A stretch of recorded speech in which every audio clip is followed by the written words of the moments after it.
বেঈমান লিখেছেন শরৎচন্দ্র চট্টোপাধ্যায়। 2 দিন অবিশ্রান্ত বৃষ্টিপাত হইয়া অপরাহ্নবেলায় একটু ধরণ করিয়াছে। চণ্ডীমণ্ডপে গোপাল সরকারের কাছে বসিয়া রমেশ জমিদারি হিসাবপত্র দেখিতেছিল। আকস্মাৎ প্রায় 20 জন কৃষক আসিয়া কাঁদিয়া পড়িল। ছোটবাবু, এ যাত্রা রক্ষে করুন, আপনি না বাঁচালে ছেলেপুলের হাত ধরে আমাদের পথে ভিক্ষা করতে হবে। রমেশ অবাক হইয়া কহিল, ব্যাপার কি? চাষিরা কহিল, 100 বিঘের মাঠ ডুবে গেল। জল বার করে না দিলে সমস্ত ধান নষ্ট হয়ে যাবে বাবু, গায়ে একটা ঘরও খেতে পাবে না। কথাটা রমেশ বুঝিতে পারিল না। গোপাল সরকার তাহাদের 2-1টা প্রশ্ন করিয়া ব্যাপারটা রমেশকে বুঝাইয়া দিল। 100 বিঘার মাঠটাই এ গ্রামের একমাত্র ভরসা। সমস্ত চাষিদেরই কিছু কিছু জমি তাহাতে আছে।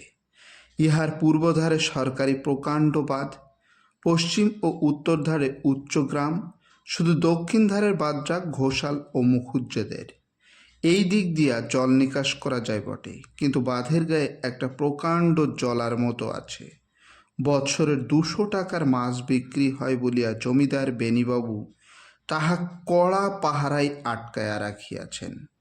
চাষিরা আজ সকাল হইতে তাহার কাছে হত্যা দিয়া পড়িয়া থাকিয়া এইমাত্র কাঁদিতে কাঁদিতে উঠিয়া এখানে আসিয়াছে। রমেশ আর শুনিবার জন্য অপেক্ষা করিলেন না, দ্রুতপদে প্রস্থান করিল। এ বাড়িতে আসিয়া যখন প্রবেশ করিল তখন সন্ধ্যা হইয়া যায়। বেনি তাকিয়া ঠেস দিয়া তামাক খাইতেছে এবং কাছে হালদার মশায় বসিয়া আছেন। বোধ করি এই কথাই হইতেছিল। রমেশ কিছুমাত্র ভূমিকা না করিয়াই কহিল, জলার বাঁধ আটকে রাখলে তো আর চলবে না, এখনই সেটা কাটিয়ে দিতে হবে। বেনি হুকাটা হালদারের হাতে দিয়া মুখ তুলিয়া কহিল, কোন বাঁধটা? রমেশ উত্তেজিত হইয়াই আসিয়াছিল। ক্রুদ্ধভাবে কহিল, জলার বাঁধ আর কটা আছে বড়দা? না কাটলে সমস্ত গায়ের ধান হেজে যাবে। জল বার করে দেবার হুকুম দিন। বেনি কহিল, সেই সঙ্গে 200-300 টাকার মাছ বেরিয়ে যাবে, খবরটা রেখেছ কি? টাকাটা দেবে কে, চাষারা না তুমি?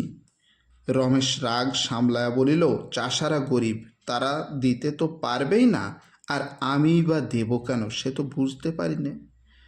বেনি জবাব দিল, তাহলে আমরাই বা কেন এত লোকসান করতে যাব সে তো আমি বুঝতে পারি না। হালদারের দিকে চাহিয়া বলিল, খুড়ো, এমনি করে ভায়া আমার জমিদারি রাখবেন?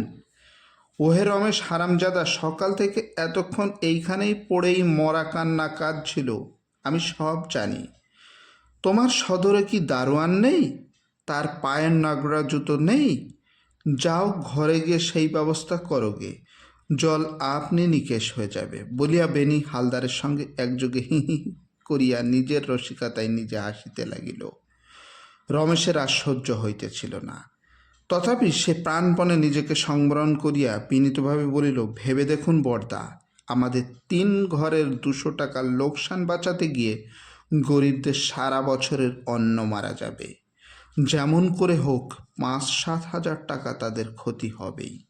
বেনি হাতটা উল্টায়া বলিল, হলোই, তাদের 5,000 যাক আর 50,000 যাক, আমার গোটা সদরটা কোপালেও তো 2 পয়সা বার হবে না, যে ও শালাদের জন্য 200 টাকা উড়িয়ে দিতে হবে। রমেশ শেষ চেষ্টা করিয়া বলিল, এরা সারা বছর খাবে কি? যেন ভারী হাসির কথা। বেনি একবার এপাশ একবার ওপাশ হেলিয়া দুলিয়া মাথা নাড়িয়া হাসিয়া থুতু ফেলিয়া শেষে স্থির হইয়া কহিল, খাবে কি? দেখবে বেটারা যে যার জমি বন্ধক রেখে আমাদের কাছেই টাকা ধার করতে ছুটে আসবে। ভায়া মাথাটা একটু ঠান্ডা করে চলো, কর্তারা এমনি করেই বাড়িয়ে গুছিয়ে এই যে 1-আধ টুকরা উচ্ছিষ্ট ফেলে রেখে গেছে, এই আমাদের নেড়ে চেড়ে গুছিয়ে গাছিয়ে খেয়ে দিয়ে আবার ছেলেদের জন্য রেখে যেতে হবে। ঘৃণায়, লজ্জায়, ক্রোধে, ক্ষোভে রমেশের চোখ মুখ উত্তপ্ত হইয়া উঠিল, কিন্তু কণ্ঠস্বর শান্ত রাখিয়াই বলিল, আপনি যখন কিছুই করবেন না বলে স্থির করেছেন, তখন এখানে দাঁড়িয়ে তর্ক করে লাভ নেই। আমি রমার কাছে চললুম, তার মত হলে আপনার একা অমতে কিছুই হবে না। প্রাঙ্গণে তুলসী মূলে সন্ধ্যা প্রদীপ দিয়া প্রণাম সাঙ্গ করিয়া রমা মুখ তুলিয়ায় বিস্ময়ে অবাক হইয়া গেল। ঠিক সম্মুখে রমেশ দাঁড়ায়া। রমেশ কহিল, তুমি নিশ্চয় সমস্ত শুনেছ। জল বার করে দেবার জন্য তোমার মত নিতে এসেছি। রমার বিস্ময়ের ভাব কাটিয়া গেল। সে মাথার আঁচল তুলিয়া দিয়া কহিল, সে কেমন করে হবে? তাছাড়া বরদার মত নেই জানি, তার একলার অমতে কিছুই আসে যায় না। রমা একটুখানি ভাবিয়া কহিল, জল বার করে দেওয়া উচিত বটে, কিন্তু মাছ আটকে রাখার কি বন্দোবস্ত করবেন? রমেশ কহিল, অত জল কোনো বন্দোবস্ত হওয়া সম্ভব নয়। এবছর সে টাকাটা আমাদের ক্ষতি স্বীকার করতেই হবে, না হলে গ্রাম মারা যায়। রমা চুপ করিয়া রহিল। রমেশ কহিল, তাহলে অনুমতি দিলে? রমা মৃদু কণ্ঠে বলিল, না, অত টাকার লোকসান আমি করতে পারবো না। তাছাড়া বিষয় আমার ভাইয়ের, আমি অভিভাবক মাত্র। তথাপি রমেশ মিনতির কণ্ঠে কহিল, রমা, এ কটা টাকা? তোমাদের অবস্থা এদিকের মধ্যে সবচেয়ে ভালো। তোমার কাছে এ ক্ষতিই নয়। আমি মিনতি করি জানাচ্ছি রমা, এর জন্য এত লোকের অন্ন কষ্ট করে দিও না। যথার্থ বলছি, তুমি যে এত নিষ্ঠুর হতে পারো আমি তা স্বপ্নেও ভাবিনি। রমা তেমনি মৃদুভাবেই জবাব দিল, নিজের ক্ষতি করতে পারিনি বলেই যদি নিষ্ঠুর হই, না হয় তাই। ভালো, আপনার যদি এতই দয়া, নিজেই না হয় ক্ষতিপূরণ করে দিন না।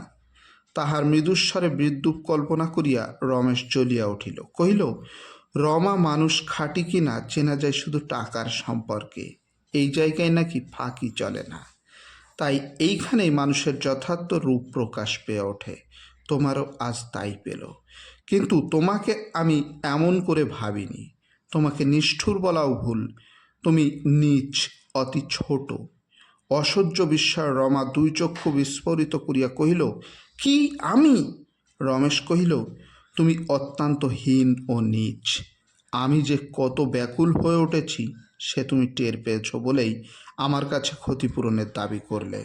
আমি এর চেয়েও বেশি ক্ষতিপূরণ করতে পারি, কিন্তু একটা কথা আজ তোমাকে বলে দিচ্ছি রমা, সংসারে যত পাপ আছে মানুষের দয়ার উপর জুলুম করাটা সবচেয়ে বেশি। আজ তুমি তাই করে আমার কাছে টাকাটা আদায়ের চেষ্টা করেছ। আমার দুর্বলতা কোথায় সে তোমার অগোচর নেই বটে, কিন্তু সেখানে পাক দিয়ে আর এক বিন্দু রস পাবে না, তা বলে দিয়ে যাচ্ছি। আমি কি করব তাও এই সঙ্গে জানিয়ে দিয়ে যাই, এখনই জোর করে বাঁধ কাটিয়ে দেব। তোমরা পারো আটকাবার চেষ্টা করোগে। তখন রাত্রি বোধ করি 11টা। বেনির চণ্ডীমণ্ডপ হইতে অনেকগুলি লোকের চাপা গলার আওয়াজ আসিতেছিল। আকাশে মেঘ কতকটা কাটিয়া গিয়া ত্রয়োদশীর অস্বচ্ছ জ্যোৎস্না বারান্দার উপর আসিয়া পড়েছিল। সেইখানে খুঁটিতে ঠেস দিয়া একজন ভীষণ আকৃতির পৌর মুসলমান চোখ বুজিয়া বসিয়াছিল। তাহার সমস্ত মুখের উপর কাঁচা রক্ত জমাট বাঁধিয়া গিয়াছে। পরনের বস্ত্র রক্তে রাঙা, কিন্তু সে চুপ করিয়া আছে।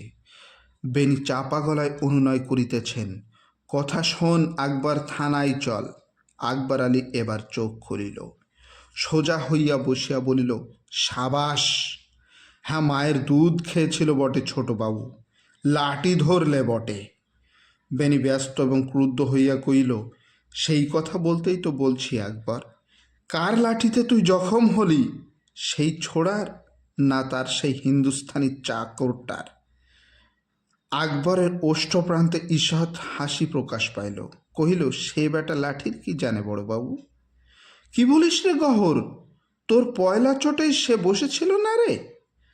আকবরের দুই ছেলেই অদূরে জড়সড় হইয়া বসিয়াছিল, তাহারাও অনাহত ছিল না।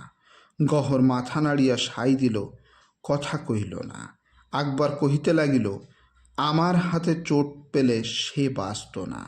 গহরের লাঠিতেই বাপ করে বসে পড়ল বড়বাবু। রমা উঠিয়া আসিয়া অনতিদূরে দাঁড়াইল। আকবর তাদের পীরপুরের প্রজা, সাবেক দিনের লাঠির জোরে অনেক বিষয় হস্তগত করিয়া দিয়াছে।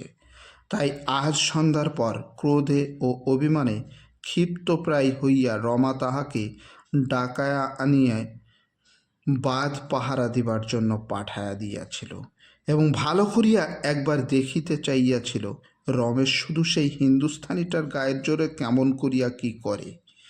সেই নিজেই যে এত বড় লাঠিয়াল এ কথা রমা স্বপ্নেও কল্পনা করে নাই। আকবর রমার মুখের প্রতি চাহিয়া বলিল, তখন ছোটবাবু সেই ব্যাটার লাঠি তুলে নিয়ে বাঁধ আটক করে দাঁড়ালো। দিদি ঠাকুরন, 3 বাপ বেটায় মোরা হটাতে পারলাম না। আধারের বাঘের মতো তেনার চোখ জ্বলতে লাগলো। কইলেন, আকবর বুড়ো মানুষ, তুই সরে যা। বাঁধ কেটে না দিলে সারা গায়ের লোক মারা পড়বে, তাই কাটতেই হবে। তোর আপনার গায়েও জমি জমা আছে, সমঝে দেখ রে, সব বরবাদ হয়ে গেলে তোর কেমন লাগে? মুই সেলাম করে কইলাম, আল্লাহর কিরে ছোটবাবু, তুমি একটিবার পথ ছাড়ো। তোমার আড়ালে দাঁড়িয়ে ওই যে কয় সুমন্দি মুয়ে কাপড় জড়িয়ে ঝপাঝপ কোদাল মারছে, ওদের মুন্ডু কটা ফাঁক করে দিয়ে যাই। বেনি রাগ সামলাইতে না পারিয়া কথার মাঝখানে চেঁচিয়া কইল, বেঈমান বেটারা, তাকে সেলাম বাজিয়ে এসে এখন চালাকি মারা হচ্ছে। তাহারা 3 বাপ বেটাই একসাথে একসঙ্গে হাত তুলিয়া উঠিল। আকবর কর্কশ কণ্ঠে কইল, খবরদার বড় বাবু, বেঈমান কইও না। মোরা মুসলমানের ছেলে, সব সইতে পারি, ও পারি না। কপালে হাত দিয়া খানিকটা রক্ত মুছিয়া ফেলিয়া রমাকে উদ্দেশ্য করিয়া কহিল, কারে বেঈমান কয় দিদি? ঘরের মধ্যে বসে বেঈমান কইছ বড়বাবু? চোখ দেখলি জানতে পারতে ছোটবাবু কি। বেনি মুখ বিকৃত করিয়া কহিল, ছোটবাবু কি? তাই থানায় গিয়ে জানিয়ে আয় না। বলবি তুই বাঁধ পাহারা দিচ্ছিলি, ছোটবাবু চড়াও হয়ে তোকে মেরেছে। আকবর জিভ কাটিয়া বলিল, তৌবা তৌবা, দিনকে রাত করতে বলো বড় বাবু। বেনি কহিল, না হয় আর কিছু বলবি? আজ গিয়ে জখম দেখিয়ে আয়, যা। কাল ওয়ারেন্ট বার করে একেবারে হাজতে পূর্ব। রমা, তুমি ভালো করে আর একবার বুঝিয়ে বলো না, এমন সুবিধে যা আর কখনো পাওয়া যাবে না। রমা কথা কইল না, শুধু আকবরের মুখের প্রতি একবার চাহিল। আকবর ঘাড় নাড়িয়া বলিল, না দিদি ঠাকুরন, ও পারব না। বেনি ধমক দিয়া কহিল, পারিবেন কেন? আকবরও চেঁচায়া কহিলেন, কি কও বড়বাবু, শরম নেই মোর? 5খানা গায়ের লোকে মোরে সর্দার কয় না? দিদি ঠাকুরন, তুমি হুকুম করলে আসামি হয়ে জেল খাটতে পারি, ফরিদি হইয়া কোন কালামুয়ে? রমা মৃদু কণ্ঠে একবার মাত্র কহিল, পারবে না আকবর। আকবর সাবেগে মাথা নাড়িয়া বলিল, না দিদি ঠাকুরন, আর সব পারি, সদরে গিয়ে গায়ের চোট দেখাতে পারি না। ওঠরে গহর, এইবার ঘরকে যাই, মোরা নালিশ করতে পারব না। বলিয়া তাহারা উঠিবার উপক্রম করিল।